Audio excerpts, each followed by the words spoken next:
नमस्कार दोस्तों, मनोविज्ञान लैब क्लासेज में आपका फिर से स्वागत करता हूं। अभी आपने 5 मिनट का जो मैंने आपको गैप दिया था, उससे पहले हमने क्लार्क के सिद्धांत को कंप्लीट कर लिया।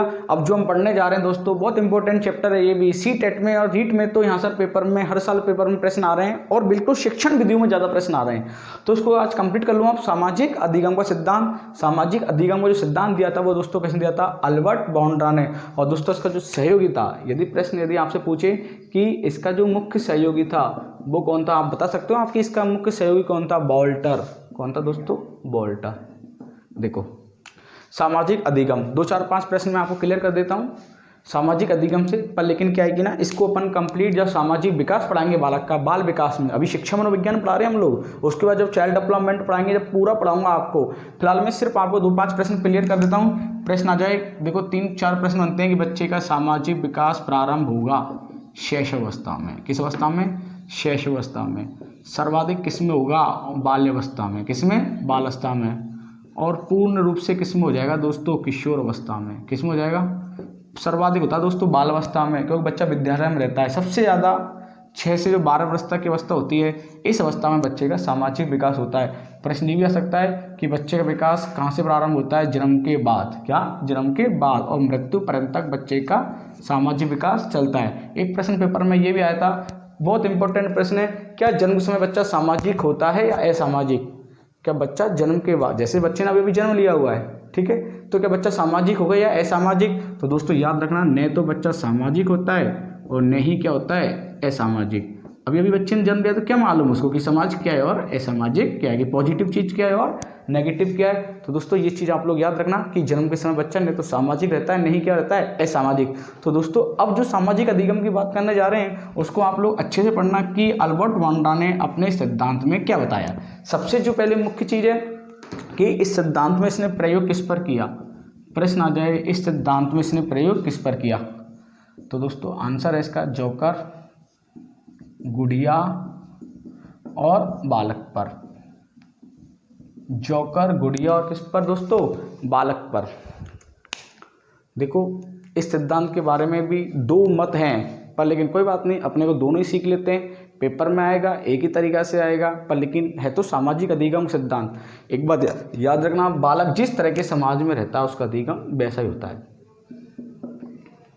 बालक जिस तरह के समाज में रहता है उसका अधिगम वैसा ही होता है।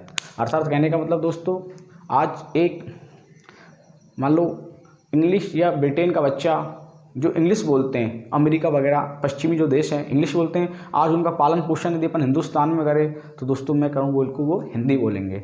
यदि आप हिंदुस्तानी बच्चा, यदि बच्चे को जन्म लेते हैं, आप अमेरिका लेके ही जाएंगे तो बच्चा बिल्कुल इंग्लिश बोलेगा। बच्चा जिस तरह के समाज में रहेगा उसका अधिगम वैसा ही होगा। कहने का मतलब एक बच्चे को जिस प्रकार का माहौल मिलेगा वो उस प्रकार के माहौल में डल जाएगा। बहुत से लोगों के मैसेज तो ऐसे आते हैं दोस्तों, क्या बोलते हैं कि सर हम तो सिर्फ साइकोलॉजी सीख रहे हैं, मतलब मनोवैज्ञानिक बनने जा रहे हैं वो लोग। अच्छी बात है, मैं तो ये कहूँगा बिल्कुल बनो, और बिल्कुल 30 क्वेश्चंस आप लोग क्या करो? सही करो। तो दोस्तों अब जो इसके बारे में आपको बताऊंगा, अच्छे सीखना कि जोकर, गुड़िया और बालक। आप लोगों ने कभी भी हिंदी में एक शुद्धोधन महात्मा गौतम बुद्ध वाला पाठ पढ़ा होगा। उसमें बताया था कि महात्मा गौतम बुद्ध की जो शिक्षा थी वो महलों में हुई थी, क्योंकि एक ज्योतिषी ने भविष्यवाणी की थी कि यदि ये महल से बाहर निकल जाएगा तो सांसारिक जीवन से विरक्त हो जाएगा। तो जितने भी प्रकार के जो महाराजा शुद्धोधन ने सभी प्रकार के बंदोबस्त किए, पढ़ने के, खाने के, नए नए युवा व्यक्ति, कोई वृद्ध व्यक्ति नहीं आना, तो सभी सभी महल में इसको पूर्ण की। तो इसी प्रकार से उसने इसका अनुसरण किया। किसने? अल्बर्ट बाउंड्रा ने, जोकर, गुड़िया और बालक पर। अब देखो क्या हुआ दोस्तों, ये इनको भी एक कमरे में रखता था, घर में ही रखता था। किसको? बालक को। ये खिलौने थे जोकर और गुड़िया, जो छोटे छोटे बच्चों खिलौने आते हैं, बड़ा और छोटा। इस प्रकार से बालक एक कमरे में रहता था। बालक 2.5 या 3 साल का बालक था। तो ये क्या होता, बच्चे को घर से बाहर कब निकालता? जब समाज में शादियां हुआ करती थी। समाज में क्या हुआ करती थी? शादियां हुआ करती थी। तब ये बच्चे को क्या दोस्तों घर से बाहर निकालता था। कौन? अल्बर्ट बाउंड्रा। तो बच्चे ने क्या सीखा? सिर्फ जब तक बच्चा बड़ा हुआ 4 साल तक, 5 साल तक की शादियाँ होती हैं, इसके अलावा और कुछ नहीं। तो दोस्तों एक दिन क्या हुआ, जो बच्चा था जोकर और गुड़िया दोनों की क्या कराने लग गया? शादी कराने लग गया। जो लोग हम लोग बचपन में खेलते थे गुड्डा गुड्डी का खेल, उसकी शादी कराने लग गया। अर्थात बालक ने क्या चीज़ सीखी? शादियाँ। अर्थात बालक जिस तरह के समाज में रहेगा उसका अधिगम क्या होगा? वैसे ही होगा। ये किसने बताया था? अल्बर्ट बाउंड्रा ने। एक तो दोस्तों एक प्रयोग ये था, और दोस्तों दूसरा प्रयोग क्या था कि इसने 4-5 बालकों को एक कमरे में बिठाया। किसको? बच्चों को। ठीक, और 4-5 बच्चों को बिठा दिया। तो उसने प्राचीन काल में जो 20 शताब्दी में जो मूवी आया करती थी वो हिंसा प्रवृत्ति की, सनी देओल वाली, मिथुन चक्रवर्ती वाली, या साउथ की जो आती हैं, मेरी फेवरेट साउथ की, आप लोगों की भी होंगी, जैसे साउथ की मूवी में क्या है? वो मारधाड़, क्या दोस्तों? मारधाड़, हिंसा प्रवृत्ति। बच्चे ने क्या चीज़ सीखी टीवी से कि इसमें हिंसा ही प्रवृत्ति होती हैं।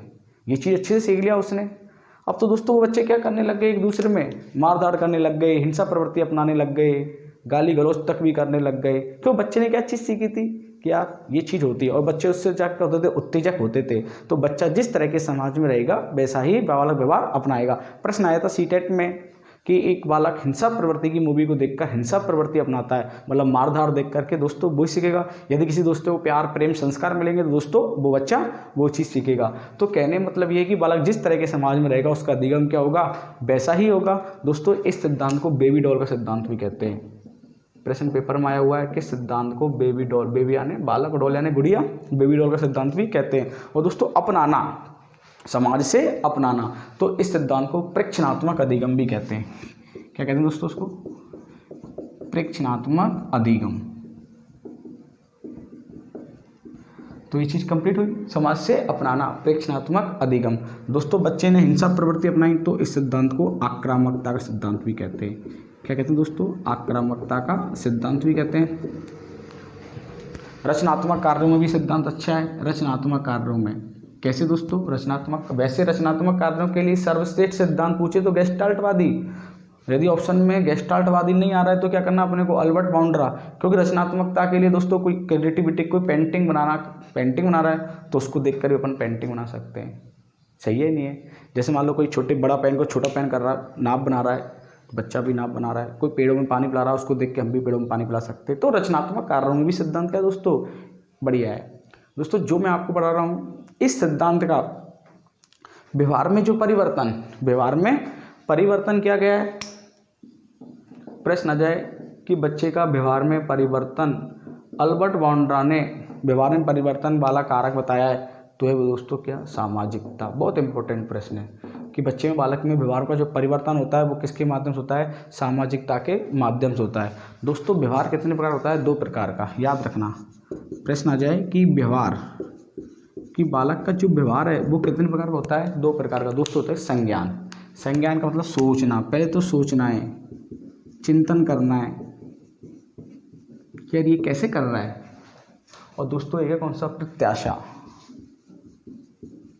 प्रश्न आ जाए आपसे कि अल्बर्ट बाउंड्रा ने कितने प्रकार के व्यवहार बताए? 2 प्रकार के। पहला क्या था? संज्ञान मतलब होता है सोचना, और दूसरा दोस्तों कौन सा? प्रत्याशा। सोचते कैसे हैं? घर में कोई किसी, जैसे मान लो, या घर का उदाहरण छोड़ दो, आप स्कूल का एग्जाम्पल लो। कोई अध्यापक ने कोई प्रश्न बताया, चलो सब सोचो, तो ये भी सोचने लग गया, उसको देख के वो भी सोचने लग गया उस प्रश्न को। दोस्तों प्रत्याशा, अपनी आशाओं के अनुरूप वो कार्य करना। तो व्यवहार 2 प्रकार होता है, संज्ञान और क्या? प्रत्याशा। सब ध्यान रखना दोस्तों, सबसे ज़्यादा जो अधिक है ये सामाजिक जो अधिगम। यदि आपसे प्रश्न आ जाए कि सामाजिक जो अधिगम जो चालू होता है, अल्बर्ट बाउंड्रा ने सामाजिक जो अधिगम बताया है वो किससे प्रारंभ बताया है? चुनौतियों से, समस्या से। प्रश्न आ जाए सामाजिक अधिगम प्रारंभ होता है समस्या से। सामाजिक अधिगम प्रारंभ होता है किसके अनुसार? बाउंड्रा के अनुसार। समस्या से या किससे दोस्तों? चुनौतियों से। अब देखना दोस्तों जो प्रश्न बताने जा रहा हूँ मैं आपको, हमने कहा भी सामाजिक अधिगम जन्म से मृत्यु पर्यंत तक चलता है। तो दोस्तों इस सिद्धांत में जो सबसे ज़्यादा जो बल दिया गया है वो किस पर दिया गया है दोस्तों? परिश्रम पर। घर में पिताजी परिश्रम कर रहे हैं, उसको देख कर भी यार उसका बच्चा क्या करेगा? परिश्रम करेगा। व्यक्तित्व निर्माण में सर्वश्रेष्ठ उपयोगी सिद्धांत। प्रश्न आ जाए व्यक्तित्व निर्माण में सर्वश्रेष्ठ, क्योंकि पर्सनैलिटी व्यक्ति खुद की बनाएगा देख करके। मान लो यार मैं भी आज अपने आप में कुछ हूँ, साइकोलॉजी मैंने मेरे गुरुजी या मैडम से जिससे मैंने पढ़ा हुआ है, तो मैंने भी मेरा व्यक्तित्व बनाया कि यार मेरे को भी साइकोलॉजी पढ़ाना है। तो ये अपने ऊपर निर्भर करता है कि अपनी पर्सनैलिटी अपने को किस प्रकार से लोगों के सामने जाहिर करनी है।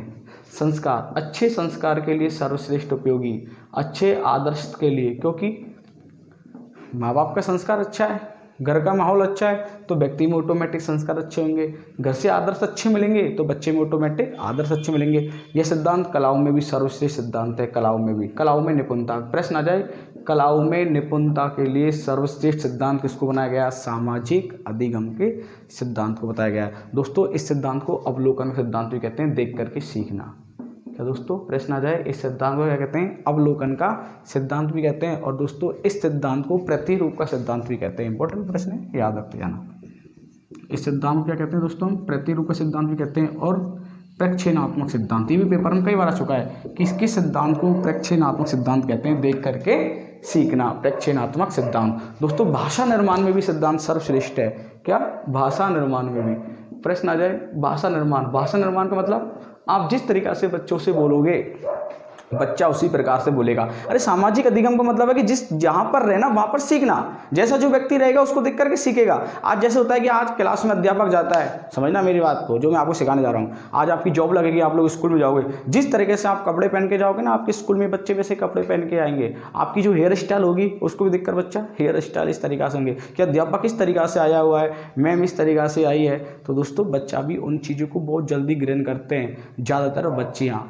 ठीक है दोस्तों, तो ये कहलाता है सामाजिक अधिगम का सिद्धांत। मैंने आपको बता दिया। इसमें दोस्तों जो ये सिद्धांत है, परिश्रम बता दिया। और सबसे ज़्यादा जो है, यदि कहने का मतलब ये कि ऐसा कुछ नहीं है, ये शब्द मनोवैज्ञानिक पेपर में कहीं से भी ले सकता है। परिश्रम के लिए सिद्धांत किसी को देख करके, यदि आपके घर में कोई व्यक्ति आलस्य करता है, कोई व्यक्ति घर में क्या करता है? आलस्य करता है।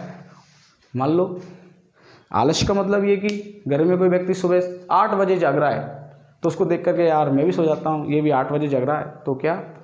तो कहने का मतलब नहीं कि इसमें कोई शब्द अल्बर्ट बॉन्टा ने नहीं दिए इतने सारे। ये तो क्या है कि ना पेपर बनाने वाले के मूड के ऊपर है कि पेपर में क्या बनाएगा। वो तो चीज़ सिर्फ अपने को एक ही चीज़ सीखनी है इसमें कि बालक जिस तरह के समाज में रहेगा उसका अधिगम क्या हो जाएगा? वैसा ही हो जाएगा। तो यदि प्रश्न आता है, जैसे ये मैंने आपके सामने लिखे हुए हैं परिश्रम, आलस्य, डायरेक्ट प्रश्न नहीं आएगा कि आलस्य के लिए सर्वश्रेष्ठ सिद्धांत कौन सा है, परिश्रम के लिए सर्वश्रेष्ठ सिद्धांत कौन सा है, ऐसा नहीं आएगा। पेपर की लैंग्वेज कैसे आएगी कि एक घर में एक व्यक्ति बहुत ज़्यादा परिश्रम करता है, उसको देखकर कोई व्यक्ति दूसरा क्या परिश्रम कर रहा है, तो कौन सिद्धांत लगेगा? प्रक्षेणात्मक, देख करके सीखना। अवलोकनात्मक सिद्धांत, प्रतिरूप का सिद्धांत, सामाजिक अधिगम का सिद्धांत। एक व्यक्ति घर में बहुत ज़्यादा आलस्य करता है, जैसे दोस्तों आपने देखा होगा घर में उसकी मदर और एक 2.5 साल की या 2 साल की बच्ची, घर में जैसे उसकी मदर आटे से खाना बना रही है, बच्चे को भी आटा दे दिया, तो बच्चा भी उसको ऐसे करके नहीं, चिया बनाना कहते हैं ना, गोल गोल से बनाएगा वो भी, तो उसको देख करके वो चीज़ सीखना। तो सामाजिक अधिगम सिद्धांत। आप लोग अखबार पढ़ रहे हो, घर में जो छोटा बच्चा है वो भी आपको देख कर क्या पढ़ेगा? अखबार पढ़ेगा। आप लोग बड़ी चप्पलें पहन रहे हो, दोस्तों बच्चे भी क्या अपनी चप्पल नहीं पहनेंगे, बड़ी चप्पलें पहनेंगे घर की। तो वो होता है सामाजिक अधिगम का सिद्धांत। अपने को देखकर जो व्यक्ति दूसरा करता है, एक फिल्म आई थी दोस्तों, वो क्या बोलते हैं, तेरे नाम, उसको देखकर सब लोग तेरे नाम हो गए, वो गजनी। इस तरीक़ा से बता रहा हूँ मैं आपको कि दूसरे को देख करके अपने व्यवहार में परिवर्तन लाना, वो कहलाएगा दोस्तों कौन सा? सामाजिक अधिगम का सिद्धांत। दोस्तों आज ये सिद्धांत हमने कंप्लीट करा दिया। आज दोनों सिद्धांत मैं आपको कंप्लीट करा चुका हूँ। एक तो कौन सा? क्लार्कल का, और दोस्तों कौन सा? सामाजिक अधिगम का। ज़्यादा कुछ बड़ा नहीं है कि इसमें इतना कोई कारक प्रभावित करने वाले कारक हैं। बस प्रश्न की लैंग्वेज ये आएगी कि बालक जिस तरह के समाज में रहता है उसका अधिगम वैसा ही होता है। वो किस में आएगा? सामाजिक। और हाँ दोस्तों एक प्रश्न, बालक अपने सामाजिक कार्यों की स्वीकृति किस अवस्था में चाहेगा? बालक अपने सामाजिक कार्यों की स्वीकृति किस अवस्था में चाहेगा? तो दोस्तों उसका राइट आंसर जाएगा कौन सा? किशोरावस्था। तो दोस्तों आज की क्लास में इतना काफ़ी। Thank you. और क्लास आपको अच्छी लगी है दोनों, तो उसको लाइक कीजिए, शेयर कीजिए और अपने दोस्तों को बताइए। नेक्स्ट क्लास का आप लोग कल फिर 3:30 पर वेट कीजिए।